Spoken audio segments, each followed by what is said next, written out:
Okay, so one of the big debates going on is about birthright citizenship. Trump has signed an executive order suggesting he's going to do away with birthright citizenship. The idea that if you're born here in America on its soil, it grants you automatic citizenship. It's worthy of a lot of discussion and deep dive because everybody needs to understand it. Because like Dan Two-A-Days, my producer's sitting there saying the Brooklyn brunch crew's afraid that they're not going to be Americans because maybe their granddad wasn't born in America. But there was a clip on Newsroom with a conservative commentator. Okay, in fact, I want you to listen to, I know this guy. His name's Noah Rothman, and he's with National Review. And I want you to listen to what he thinks about this whole issue of birthright citizenship. Donald Trump does this at the expense of his other priorities. There's opportunity cost to everything you do. He has wide latitude to address illegal immigration. We are not talking about illegal immigration. We're talking about legal immigration. Think of the common sense that he evoked in his inaugural address. What do people think of when they think of illegal immigrants? Are they thinking of the infant child of a person here on a student or work visa, which is what this EO does? Or are they talking about the adult population with no prospects and will likely become a ward of the state? That's who they're thinking of. And that's what he's taking his eye off the ball. It's inauspicious. What did Joe Biden down? Joe Biden had a very narrow remit when he entered office, and he allowed his administration to be captured by wild-eyed ideologues with no sense of the world outside their own cohort, who directed his administration to muscle through programs that the public did not like. He lost his mandate, and he lost his job. Donald Trump should take lessons from that. I think that is bad analysis intellectually and politically. But let's see what my lunch break panel thinks. Let's bring in Rob Bluey. He's president and executive editor of the Daily Signal. And Vince August. He's a comedian who's joined us several times here on the Will Cain Show. What's up, guys? Hey, Will. Good to be with you. What's up, Will? I'm thinking this is going to be a pre-tape for the 4 o'clock show, and you got me on this till the noon thing. What is this? I'm wearing a suit trying to look good, and you're wearing it just snowed in Dallas attire. What is this? Yeah, that's right, Vince. This is the noon show. You don't know. No, and by the way, Rob, no need for the suit and tie on the noon version of the Will Cain Show. We're just trying to up our game for you, Will. Well, let's see if you can do that without the attire. Here we go. Rob, I want to start with you. You listened to what Noah Rothman had to say there. I think he's wrong. I think he's wrong on both fronts, intellectually and politically. So most of his argument was political, but let me just state intellectually for just one moment.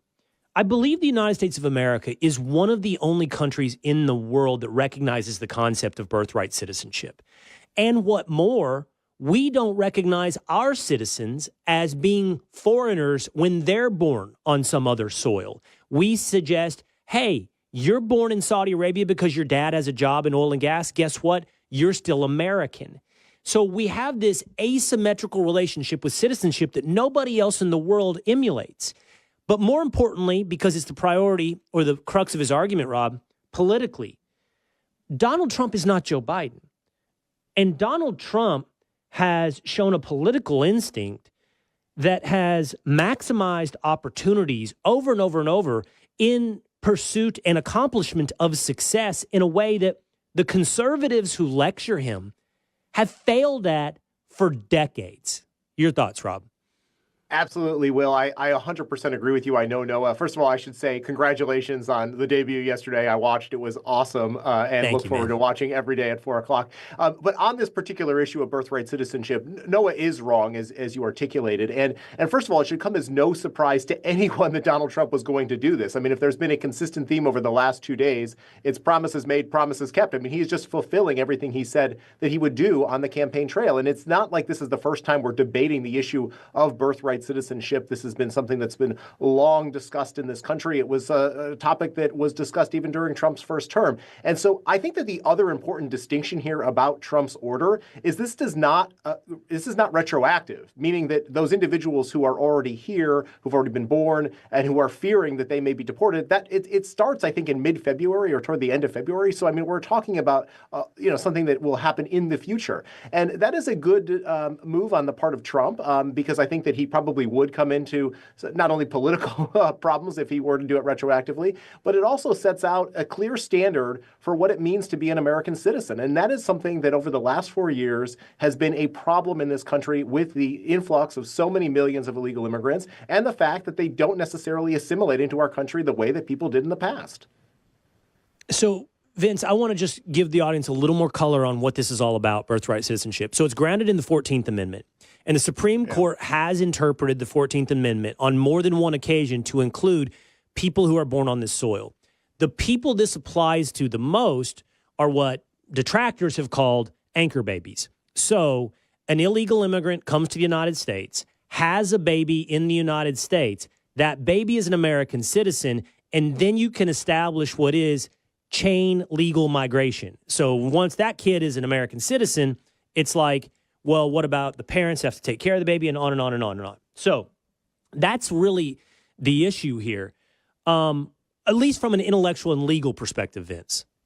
Yeah, and listen, I'm a lawyer, and I'm going to tell you, coming from a legal perspective, I think he knows, I think his administration knows, he's got a huge hurdle here. I understand politically what he's doing is he made promises and he's trying to keep his promise. I think if this goes to the Supreme Court, I think he has a very high burden, and I think it's going to be difficult for him. Now, I'm also going to come to this, Will, as son of immigrants. My parents migrated here in 1957, and the middle sibling, my sister, was born of parents that weren't yet citizens. So, there's a couple of ways to look at this. I know that the immediate reaction is looking what happened in the last 4 years. But there are other situations where people have migrated here, have not got their citizenship yet, or want to become citizens, and their kids are born here. That's why you have to be careful, and you can't just throw everyone into this same basket of the illegal migration and what we let happen on the border. So there's a lot of ways, and there's a nuanced way to look at it other than, But Vince, I would argue, and I appreciate that perspective that you bring through your own. First of all, you're a lawyer. I agree with you. I actually think this is set up to create a constitutional challenge and then get the Supreme Court to revisit this once again. He knows very well that it is illegal. Right now it's in conflict. The EO is in conflict with the precedent of the Supreme Court. I also appreciate you bringing your personal perspective, Vince. What I would say, though, is this is like my buddy, my producer, Two-A-Days Dan, saying the Brooklyn brunch crew is all worried, oh, my God, I won't be an American citizen, I'm deported. That's not the leap you take, right? Just because you may be born in America to see people who are not citizens, and now you're not a citizen, doesn't mean there's a path through which you can obtain citizenship. Like, there is a way to do this. It doesn't mean immediate deportation. No, I get that. And my concern isn't that there's not another way. My concern is you have this that's set up by a constitutional amendment. When you start going after constitutional amendments, you have to do it with, full clarity and description of what you're going after. So you have to be clear with regards to children of illegal immigrants and not just people born here, not of citizens. So I think the language needs to be more clear. And I think, listen, with Trump, we know what it is that upsets the other side so much. It's not always what he's trying to accomplish. It's the way he puts it out there. And I think it's the way it's described, the wording, the messaging. Well, let's stay. I want to stay on the politics of this for one more moment, and we can expand it beyond birthright citizenship. So you mentioned, Rob, Noah. I know Noah a little bit. I think it's fair, like at least at one point, to describe, and this isn't about Noah as an individual, but to describe him as a never Trumper. I am interested in his analysis reminds me of conservative analysis, which, by the way, I've been a commentator and on this side of the aisle for a long time, including pre-Trump. And I was at one time skeptical of Trump. So I own everything. But that thought process that I hear from Noah feels very yesterday and doesn't really seem like it has a place in today and tomorrow. And what I'm getting at is this whole never Trump wing of the Republican side of the aisle, which, by the way, a lot of them really morphed into anti-Trump. Like they became, in some ways, indistinguishable from the left. I don't know what their future is in the dialogue, the political dialogue of America. It's going to be very interesting to watch. And you're absolutely right. I'd probably put them into two camps. You have the Bill Kristol types who are clearly anti-Trump, and anything he does, he will take the opposite opinion. I mean, Trump could come out as a neocon, and Bill Kristol might still go in the other direction.